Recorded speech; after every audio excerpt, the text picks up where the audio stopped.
What's the craziest thing you've seen your family do? Turn one of their kids into a slave. Many of you have probably heard of families with strong hierarchy structure, normally with the eldest in the family having the most influence. My family is one of them, except that my parents are substance addicts deadbeats, so my eldest sister, 31 female, our entitled mother, raised all 5 of us. She is the boss of the family. She says jump, everyone says how high. The focal point of the story is my youngest sister, 20 female, who I'll call little sister. Most of us have a handful or at least a couple of memories with our mother before she lost her poop, except for little sister. For her, entitled mother is the only mum she ever had, and entitled mother knows how to take advantage of that. All of us noped out of our parents' house as soon as we turned 18, except for entitled mother who waited until little sister and our brother were raised and in their mid-teens to move across the country, and soon found jobs and accommodations for all of us to move to the same state as her. Little sister begged for years to move in with her, but entitled mother always denied, saying that somebody had to take care of our father and because she and her new husband needed privacy and space. That was until entitled mother got pregnant. She got little sister to move in with her and she has been there for the past 2.5 years, helping out.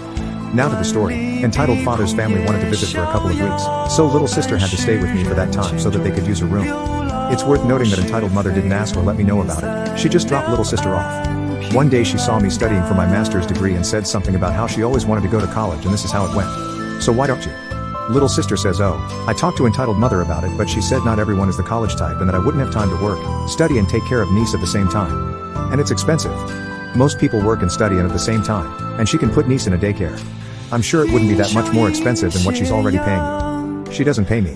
She already gives me food and shelter and if I need money I just take a shift at work. And this is how I learned my sister was not only babysitting, but also cleaning the whole house for free every day. She was even only working 8 hours a week at her normal job because she was too busy taking care of our niece. Long story short, it took me weeks to convince her to apply to community college, and then more weeks on the actual process, but she finally got confirmation she would start in September. All of that behind entitled mother's back. She was planning on telling everyone the next time we all got together, which would be Independence Day. But before that could happen, entitled mother got everyone together at her house to announce that she was pregnant. Little sister starts crying because now she wouldn't be allowed to go to college. Entitled mother gets deeply hurt and offended that she planned this behind her back. I butt in. Our other siblings butt in. It's just generally a mess.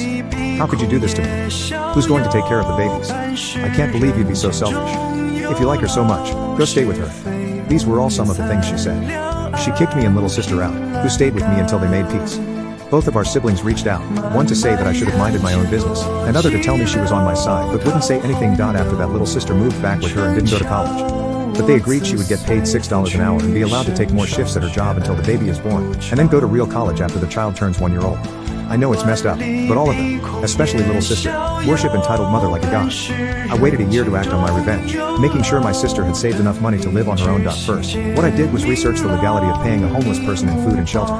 In the US and depending on the state it's legal as long as you do not cross the line and the person becomes an employee. For example, you can give the person a list of tasks you want done, however you cannot say that it has to be done in a certain amount of time. You also cannot request someone to be somewhere at a certain time. You can ask but not demand on the time. It comes down to a choice of words. Also, you have to comply with rental laws. If your local laws say that you must give 30 days notice to a tenant, then you must give 30 days notice to this person as well. I had proof of all of the situation, several screenshots of entitled mother admitting not paying and not allowing little sister to move out or get a job and also admitting to kicking her out whenever she wanted. All this technicality seemed worthless since no one would sue her. But that didn't matter. I just wanted to make sure that her boss knew that if she were to be sued, it would be a sure case. Entitled mother works for a civil rights attorney's office, so discovering she has a literal modern-day slave would probably get her fired. I could have just created a burner email and sent it all to her boss, but then they would explain to her why she's getting fired, and that would get me and little sister in trouble. So what did I do? Entitled mother was always complaining about one of the bosses on her job that hated her and had tried to get her fired for ages. I went to the company site, found the woman. Thankfully she was the only Ashley that worked there, found her on Instagram and Facebook. There she had a post tagging her yoga studio. Went to said studio and created my membership. It took a few weeks of trial and error trying to find exactly what class Ashley belonged to, but I finally found her. Then I went to yoga class every Tuesday and Friday at 8 a.m. for months, slowly building a friendship with her. Around 3 months in she asked to follow me on Instagram, and I was already prepared for this scenario, having deleted the few pictures I had with entitled mother. After 9 months, when our friendship was a strong baby, I brought up the crazy coincidence that I found out she worked with entitled mother. Before things could get awkward I said it's ironic that she works for civil rights, considering, you know, everything. That got Ashley's attention. I told her everything. Showed every screenshot. I could practically see her eyes shining. They had their own history that is not important to the story. All you need to know is, entitled mother is a bitch. Ashley wants revenge as much as I do. I told her about little sister situation and why entitled mother could never know about this. This is why being friends with Ashley was so important. If I had just sent them the proof and explained the situation, they would have probably just ignored it, since this was a very legitimate reason to fire her and they wouldn't risk firing her for a minor mistake and maybe getting sued. I sent her the files with her promise that entitled mother wouldn't hear about this, but she needed it to convince the other owner, who was the reason why she wasn't fired yet. 2 months later, entitled mother was fired for minor mistakes, lateness and general bad productivity. Small victory. Sure, but I loved coming to visit her during the 4 months she was unemployed. She was looking so tired and miserable all the time since she had no money to pay for a babysitter and little sister is away at college, so she actually had to take care of her children.